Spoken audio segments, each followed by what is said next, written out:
100多年的历史显示，共产红潮所到之处，伴随着战乱、饥荒、屠杀和恐怖。共产运动重创了人类几千年的文明，造成了1亿人的非正常死亡，更多人遭受肉体、精神的苦难。人间天堂的假说将10几亿人带入了人间地狱，其对信仰的迫害，对道德价值的摧毁。共产主义宣扬无神论，宣扬阶级斗争、仇恨与暴力，摧毁人们几千年来的信仰、文化与传统，则将人类引向了一条灾难之路。第二个相关事件是1859年物种起源的发表，进化论假说推动人背离对神的信仰。共产党把物竞天择的理论带入阶级斗争之中，使斗争成为共产党维持政权的手段和动力。在追求经济平等的驱动下，共产主义所描绘的乌托邦幻境迷惑了不少追随者。残暴与欺骗是共产党政权的共性。共产主义学说以创建人间天堂蛊惑人心，实际却敌视人类。对人类的仇视是所有共产主义思想导师的共同特点。近年披露的文献和学者研究显示，马克思、恩格斯、列宁、斯大林都是撒旦的信徒，或者说皮相为人，撒旦为魂。共产主义并非光明的学说，它起源于黑帮组织，实质信奉魔教，它背后是魔鬼的化身。据美国国会图书馆馆长、著名历史学家詹姆斯·毕灵顿等学者的系统研究，共产党起源于18世纪德国巴伐利亚的光照帮。光照帮帮主亚当·魏萨普是个魔教信徒，信奉撒旦路西法。正义者同盟便是光照帮渗透和控制的一个外围组织。1847年6月，正义者同盟在伦敦召开第1次大会，宣布改名为共产主义者同盟。同年11月，共产主义者同盟委托马克思和恩格斯撰写宣言。次年2月21日，共产党宣言出版，共产运动开始兴起。光照帮的邪教纲领以及为达目的不择手段的教义均被共产党完全继承。例如，共产党宣言宣称，共产党人不屑于隐瞒自己的观点和意图，他们公开宣布，他们的目的只有用暴力推翻全部现存的社会制度才能达到。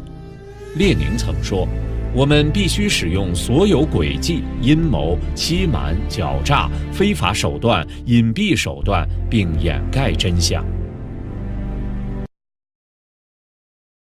卡尔·马克思早年是基督徒，但是在大学期间加入了由乔安娜·萨斯卡特主持的撒旦教会，成为魔教的一员。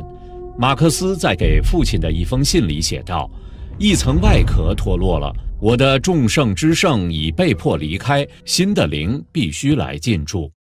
而马克思的儿子艾德加于1854年3月21日写给他的信中，开头一句竟然是“我亲爱的魔鬼”。此外，马克思在诗作和所创作的剧本中几次写下渴望向上帝复仇，并多次流露出对世界的仇恨。如同马克思、恩格斯信奉撒旦教一样，青年时的列宁也是如此。列宁的亲密朋友兼同事托洛斯基在其写的《青年列宁》一书中提到，列宁16岁时曾从镜上扯下十字架向他吐口水，并将他踩在脚下，这是撒旦教中常见的一种仪式。斯大林15岁时开始信仰马克思主义，背弃神，走向撒旦。日后当斯大林以革命者的身份进行写作时，他用的第一个笔名是恶魔，另一个笔名则是恶魔般的。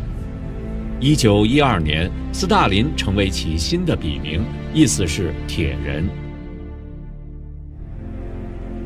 就连列宁都说，斯大林是党内最冷酷无情之人。而苏共党内的重要领导人布哈林曾这样评价斯大林：他不是人，而是魔鬼，高于一切，党的正确性不容挑战。但是党的领袖们也知道自己不可能永远正确，因而他们只能用不断的清洗和制造恐怖来消除那些指出他们错误。 이때부터 공산주의자들의 전략은 바뀌기 시작합니다. 마르크스의 오류를 지적하고 문화 헤게몬이라는 단어를 처음 쓴 안토니오 그람시는 이런 말을 합니다. 사람들에게 영향력을 끼칠 수 있는 기관과 제도인 언론 매체, 연예계, 교육기관, 공직 등을 장악하여 사람들이 자기 자신과 자신이 속한 문화에 등을 돌리게 만들어야 한다. 그람시는 사람들에게 영향력이 있는 기관을 장악해서 자신이 속한 문화에 등을 돌리게 만들어야 한다고 말을 했습니다. 문화의 변화를 통해 사람들을 공산주의자로 만들고 그것을 통해 정치혁명이 가능하다고 본 것입니다. 또 독일 프랑크푸르트 학파 2대 총장이었던 호르카이머는 이렇게 말했습니다. 우리는 더 이상 총으로 혁명을 일으키지 않는다. 차츰차츰 한 해 두 해 세대의 세대를 거쳐 점진적으로 교육기관, 공공지적에 침투해 그들을 마르크스주의자로 만들어 보편적인 편든주의로 나아가게 만들 것이다. 이때부터 공산주의자들은 총과 칼로 세상을 점령하려고 한 것이 아니라 사람들의 생각을 점령하여 세상을 공산주의화시키기 위해 전략을 짜기 시작했던 것입니다. 그들의 이런 전략을 가장 효과적으로 활용할 수 있었던 것이 바로 문화입니다. 지난 강의 때 프랑스 6.8 문화혁명을 통해 보았던 것처럼 공산주의자들은 교회를 무너뜨리기 위해 그들의 전략에 성정치 이론을 더하여서 교회를 완전히 무너뜨리고 있었습니다. 그런데 이것은 문화 영역에서도 마찬가지입니다. 그들은 문화를 통해 사람들로 하여금 성적으로 타락하고 교회에 대한 적대감을 넣어줌으로 사람들로 하여금 하나님을 부정하게 하는 전략을 짰습니다. 그런데 이것은 공산주의자들의 전략일 뿐 아니라 공산주의자들의 배후에 있는 사단의 전략이기도 합니다. 그래서 오늘은 문화계에 퍼져 있는 사단과 공산주의자들의 전략을 살펴보기를 원합니다. 우리가 그들의 전략을 보기 위해 첫 번째로 볼 것은 현대 영화의 시초라고 할 수 있는 한 영화입니다. 그 영화는 메트로폴리스라고 하는 영화인데요. 현재의 모든 문화가 이 영화로부터 시작했다고 해도 과언이 아닐 정도로 이 영화는 미디어 전략의 지침서와 같은 영화입니다. 영화의 내용은 이렇습니다. 영화의 주인공들은 자신의 조상들이 왜 첫 번째 바벨탑을 실패했는가를 연구하기 시작합니다. 그리고 어떻게 하면 두 번째 바벨탑을 완성해 이들을 지옥으로 데려갈까를 연구합니다. 그 결과로 나온 것이 사람의 손과 발을 묶어야 하고 사람의 손과 발을 통제하기 위해서는 그들의 마음을 통제해야 한다는 것이었습니다. 그리고 마음을 통제하기 위해서는 보고 듣는 것을 통제해야 한다고 말합니다. 포스터에 그려진 여자 로봇이 영화의 여자 주인공입니다.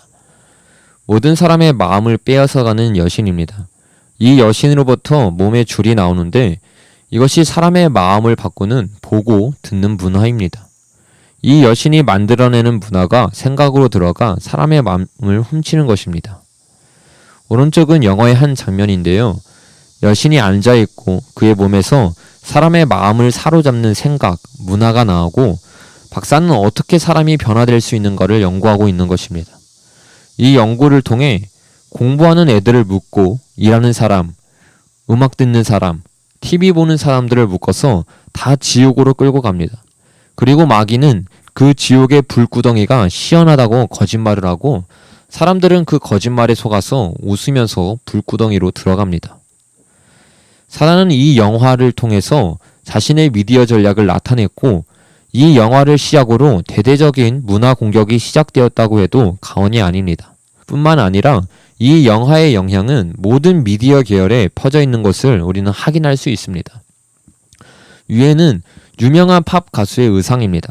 그리고 비욘세, 레이디 가가도 100년 전 영화의 의상을 모티브로 제작하고 입고 있다는 것을 우리는 볼 수 있습니다.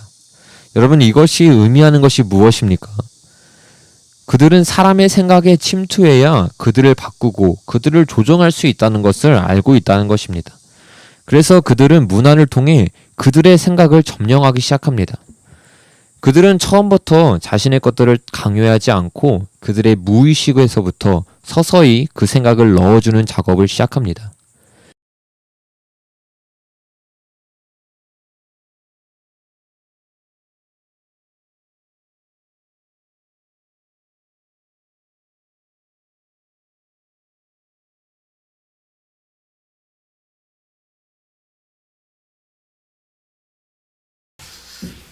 민수기 오늘 14장 27절부터 33절까지 말씀을 같이 나누었습니다. 여기에 말씀에 보면 사람들이 말한 그대로 하나님께서 심판하실 것이다, 그런 이야기가 나옵니다. 그러니까 어린아이들은 광야에서 살다가 가나안 땅에 들어가게 됐고, 거기에서 10명의 정탐꾼 이야기를 들었던 나머지 사람들은 다 광야에서 멸망을 당했습니다. 2명 빼놓고, 2명은 여호수아와 갈렙이라고 하는 사람이죠.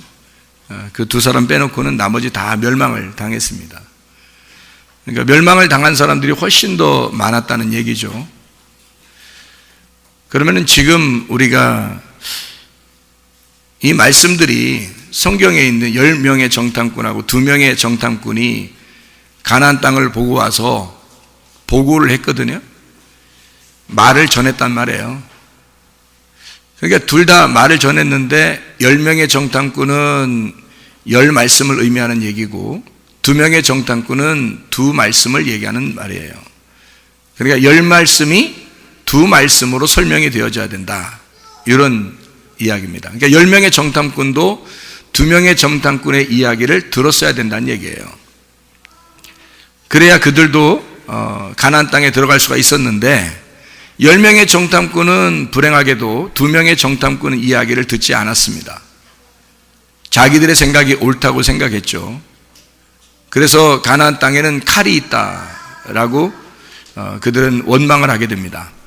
모든 사람들은 다 그렇게 말씀을 듣게 됐어요. 그래서 사실 광야에서 다 멸망을 받았고, 2명의 정탐꾼은 우리 가나안 땅에 들어가자, 거기에는 우리의 먹이가 있다, 우리의 밥이 있다, 그렇게 얘기했어요. 그랬더니 아무도 안 듣는 거예요. 그래서 원망했던 그 사람들의 이야기를 하나님이 다 접수하시고, 너희들이 말한 그대로 그러면 너희에게 이루어지게 될 것이다.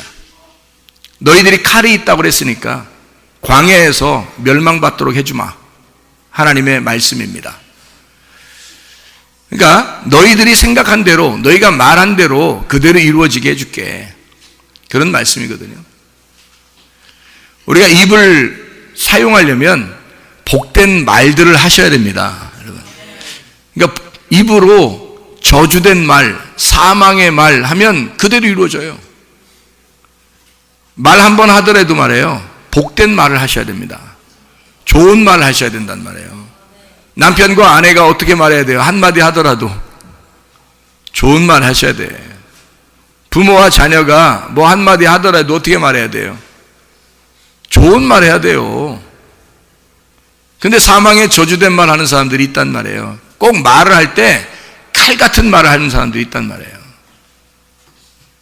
밥처럼 얘기하는 사람이 있고, 그러니까 밥처럼 얘기하라는 얘기예요. 성경은 밥처럼 얘기해달라. 똑같은 얘기도 칼처럼 얘기하지 말고 밥처럼 얘기해줘라.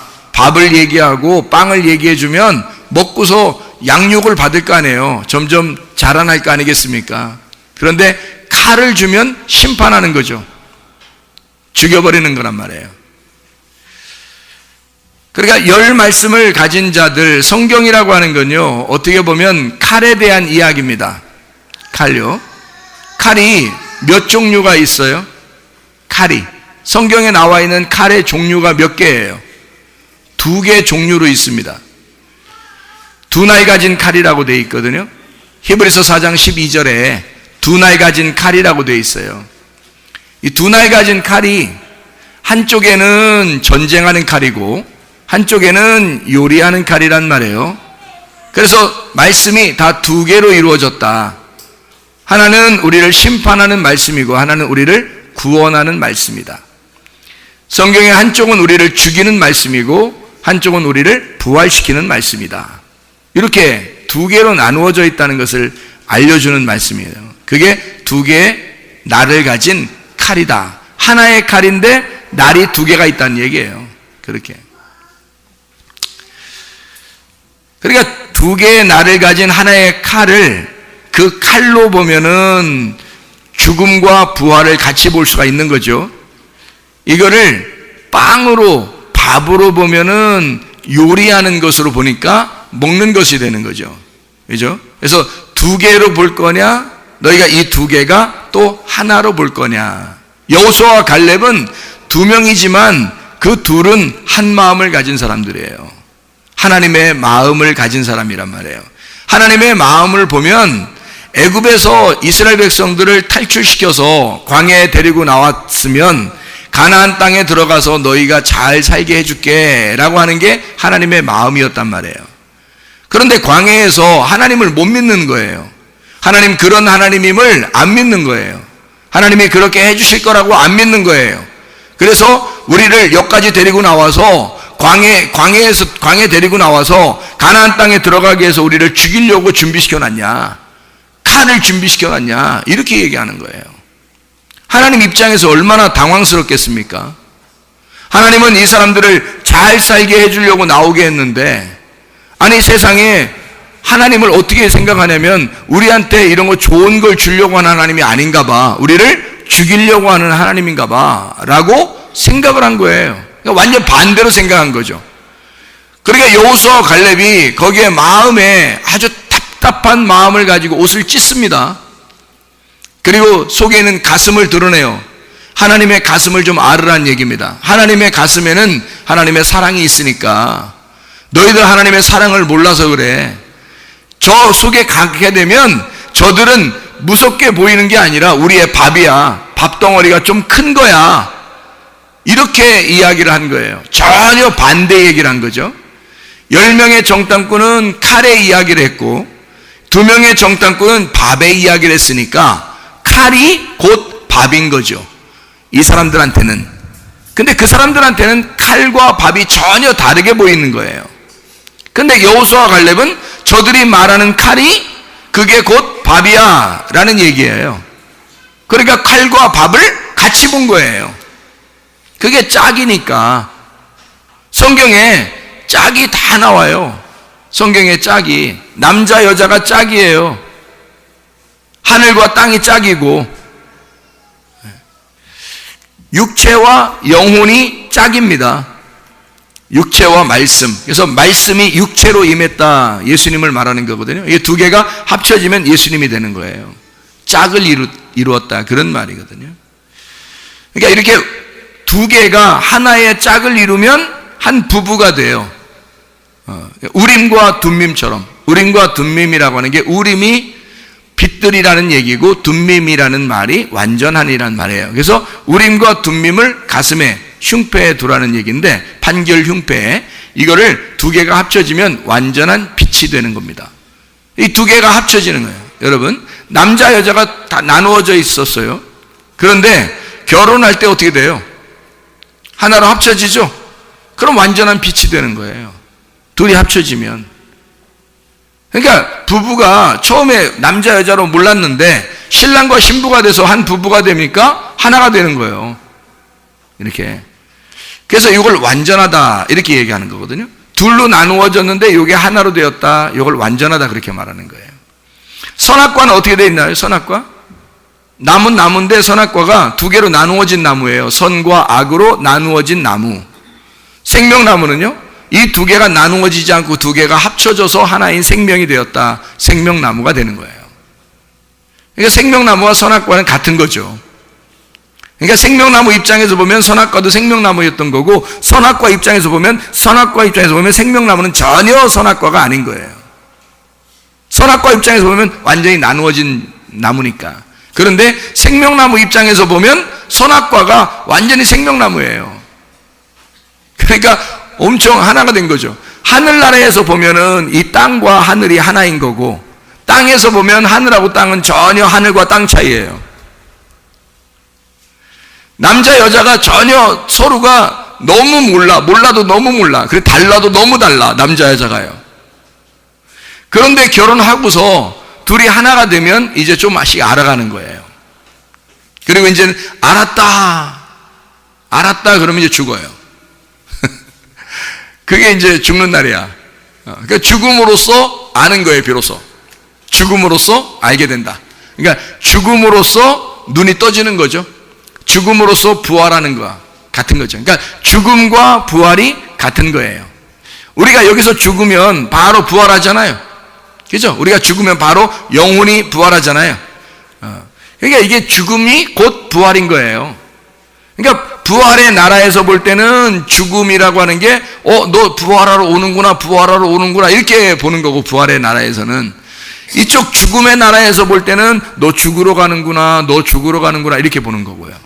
그러니까 죽음의 나라에서 보면은 죽으러 가는 거하고 부활하고 전혀 다르게 보이고, 하늘나라에서 보면은 죽음과 부활이 하나로 보이는단 말이에요. 성경이 두 개로 다 이렇게 나누어져 있어요. 여호수아와 갈렙처럼 두 증인으로 되어 있단 말이에요. 성경이 이렇게 두 증인으로 되어 있다. 물과 불은 여러분 서로 다르죠. 물과 불은 서로 다르죠. 완전 반대잖아요. 근데 여러분 우리의 생각으로 보면 물과 불은 서로 반대인데, 하나님의 입장에서 보면 물과 불이 하나예요. 물과 불이. 그러니까 이건 뭐 어떻게 성경을 봐야 된다는 거예요, 도대체가. 잘 생각해 봐요. 하나님이 처음에 노아 홍수 때 뭘로 심판했죠? 물로 심판했어요. 거기 불로 심판 안 했습니다. 물로 심판했어요. 그래 놓고서 구름 속에다가 무지개를 뒀어요. 그러나 구름이라는 게 물층이고요. 그다음에 무지개를 이렇게 둔 것은 빛입니다. 그러니까 물층에 빛을 둔 거예요. 물층에 불을 둔 거란 말이에요. 그리고서 하나님이 언약을 맺습니다. 다시는 물로 멸망 안 할 거야 라고 언약을 맺어요. 그죠? 무지개를 두고서 그랬죠. 그래 놓고서 신약으로 가면은 뭘로 멸망해요? 앞으로 뭘로 멸망한다 그래요? 불로서 멸망한다 그러잖아요. 그러면 앞에서 물로 멸망했더니 너무 무시무시해서 이제는 불로서 죽여버릴게, 이게 덜 무서울 것 같으니까 이런 말인가요? 여러분, 물로 멸망시킨다, 불로 멸망시킨다. 멸망은 똑같은데 하나는 물로, 하나는 불로 멸망시킨다는 거예요. 그죠? 그러면 물과 불이 같은 거죠. 하나님의 입장에서 볼 때는 물로 멸망시켜, 불로 멸망시켜 같은 거죠. 하나님의 입장에서 보면. 그래서 물과 성령으로 거듭나지 아니하면 너희가 하나님 나라를 볼 수가 없다. 물과 성령으로 거듭나지 아니하면. 그러면 물은 뭐예요? 물이고요. 성령은 불인 거죠. 그래서 침례 요한이 뭐라 그래요? 물로서 나는 침례를 주는데 예수님이 오시면 불과 성령으로 침례를 줄 거야 라는 말했죠. 그죠? 그러니까 침례 요한과 예수님이 둘이 한 짝인데요, 하나는 율법이고 하나는 복음이란 말이에요. 이렇게 짝을 이루었단 말이에요. 율법과 복음이 뭐 전혀 다른 얘기거든요. 전혀 달라요. 반대예요. 율법은 심판하려고 주는 거고요, 복음은 구원하려고 주는 겁니다. 완전 반대거든요. 그런데 이 반대가 짝을 이뤘다는 거예요. 반대가 짝인 거야, 오히려. 그러니까 침례 요한은 물로서 침례를 주고 예수님은 불과 성령으로 침례를 준다, 이렇게 되어 있어요. 그러니까 불과 성령이 뭐라고요? 같은 거라고요. 왜냐하면 불이 성령이고 성령이 불이란 말이에요. 그러니까 불은 뭐 하는 거예요? 성령을 받으면 여러분 어떤 현상이 벌어져요? 죄를 회개하게 돼요. 죄를 회개해야 되는데 뜨거워 이게 회개가 돼. 뜨거워 회개가 돼요. 그리고 성령이라고 하는 아주 고귀한 분을 우리가 받아들이게 됩니다. 그러니까 내가 회개하는 것에, 회개를 할 때, 반드시 회개할 때 성령을 받게 된다는 거죠. 그러니까 완전히 불로 내가 심판을 받아 태워질 때 성령을 받는 거란 말이에요. 무슨 말인지 알겠죠? 그러니까 물과 불이 이렇게 나누어서 있지만 이게 하나를 얘기하는 거고요.